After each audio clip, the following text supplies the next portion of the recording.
Hello, everyone. While Carol was off on a day trip to Mexico with several women from our campground, I decided to tour the retired USS Lexington aircraft carrier, moored in Corpus Christi since 1992. The USS Lexington is an 873-foot Essex-class aircraft carrier. A carrier is a long ship that allows airplanes to take off and land from its deck. The USS Lexington was launched on September 23, 1942 by Bethlehem Steel Company in Quincy, Massachusetts, and commissioned by the U.S. Navy on February 17, 1943. Note that this is after the attack on Pearl Harbor. The USS Lexington was assigned to the 5th Pacific Fleet with a crew of 3,000 sailors and arrived at Pearl Harbor on August 9, 1943. The Lexington saw extensive service through the Pacific War, earning 11 battle stars and the Presidential Unit Citation. The Japanese referred to the Lexington as a ghost ship from her tendency to reappear after reportedly being sunk. This, coupled with dark blue camouflage scheme, led the crew of the ship to refer to her as the Blue Ghost. In preparation for flights or for debriefings after a mission, this room was used. There was a Combat Information Center, abbreviated CIC, aboard the ship. This is where weather and weapon systems were monitored. Information was analyzed and sent to the bridge as needed. This is the bridge of the ship.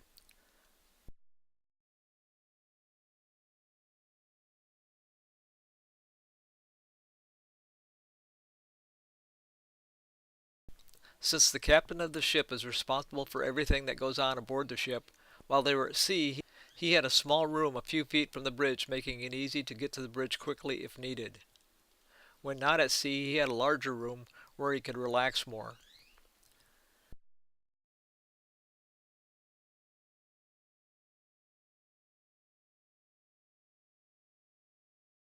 There was always something breaking on a ship, but being out in the middle of the ocean during war meant that you couldn't order parts and there weren't any fabrication shops nearby.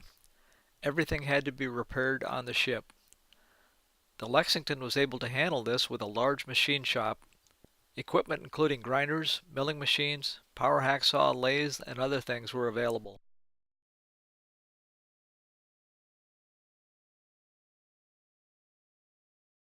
It would have required mountains of food and many cooks to feed a ship full of hungry sailors.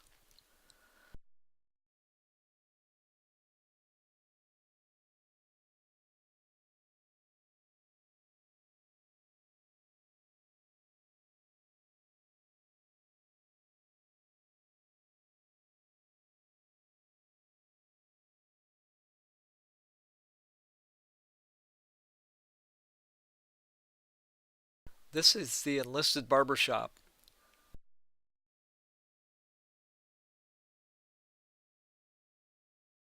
If someone was sick or if one of the pilots landed with injuries, there was a large area available for handling this. There was what the Navy calls sick bay, where sailors who were ill could be separated from the rest of the ship and close to medical assistance. There was an x-ray area as well as a pharmacy. If you had problems with your teeth, you could see a dentist. Bridge work and other dental work could be done on the ship.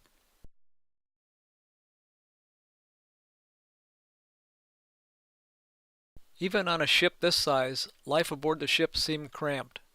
Steam pipes and cables lined the ceilings and hallways almost everywhere you looked.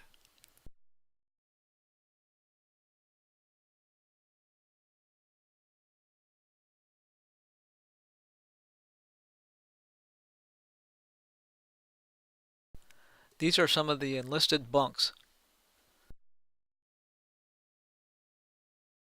Junior officers had similar accommodations.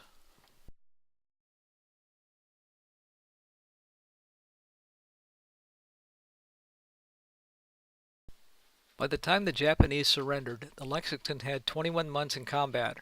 Her planes had destroyed 372 enemy aircraft in the air and 475 more on the ground.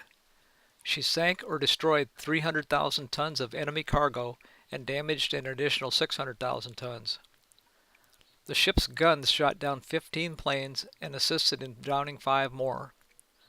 The Lexington was decommissioned on April 23, 1947. In September 1953, the Lexington entered the Puget Sound Naval Shipyard, where she underwent modifications to allow operation of jet aircraft. This included angling the runway and installing a steam catapult for launching a jet.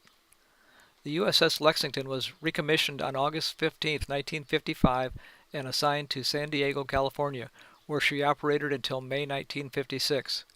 From San Diego, she participated in several deployments to the Far East. In 1969, the USS Lexington was reassigned as a training carrier in Pensacola, Florida. On August 18, 1980, the USS Lexington became the first carrier in history to have women stationed aboard as crew members.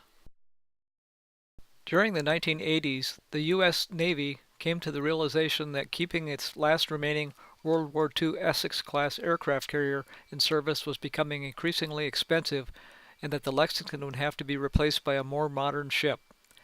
After the Secretary of the Navy announced that the USS Forrestal would replace the USS Lexington as the Navy's training carrier in August 1990, the city of Corpus Christi, with fundraising and strong community support, set out to acquire the Lexington. The USS Lexington arrived in Corpus Christi on January 29, 1992. From the very first day of operation as a naval aviation museum, the USS Lexington has remained totally self-sufficient, never having received funds from local, state, or federal government agencies.